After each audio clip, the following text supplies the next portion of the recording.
Hello guys, Niloy ভাই আর তাসনুভা তিশা আপু অভিনীত নাটক ডাবল রোল।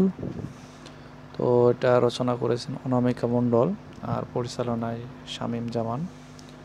তো এটাই এদের একটা নাটক।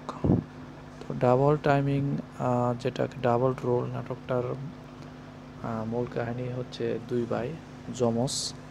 এক ভাই চালাক থাকে, এক ভাই একটু হাবলা টাইপের থাকে। তো এক ভাই, যে চালাক ভাই, সে বাড়ির অনেক কিছু বিক্রি করে, ডাব থেকে শুরু করে সব কিছু, কিন্তু ছোটো ভাইকে তেমন একটা দেয় না। তবে সেম যেহেতু ছোটো ভাইয়ের গার্লফ্রেন্ড, চালাক ভাই সে যে বোকা সেজে গার্লফ্রেন্ডের কাছে যায়। এরা হাসি ঠাট্টা কালারিং সব মিলিয়ে নাটকটা, প্লেস মিলিয়ে সব কিছু অসাধারণ ফানি টাইপের নাটকটা, খুব ভালো লাগছে দেখে। তবে দুই ভাই যমজ, নিলয় ভাই যে যমজের একটা নাটক, ঈদের মধ্যে একটা নাটক আসছে, খুব ভালো লাগছে।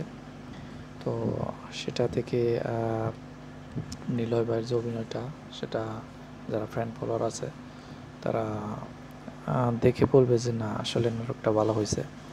তো নীলা ভাই মাঝে মাঝে যে নাটকগুলো করে, হিমি আপু ছাড়াও যে তাসনুভা বা তিশা আপুর সাথেও যে একটা নাটক ডাবল রোল নাটকটা করলেন, সেটাও অনেক ভালো হয়েছে। তবে নাটকটা শেষ, যখন তার যে চালাক ভাই, সে তার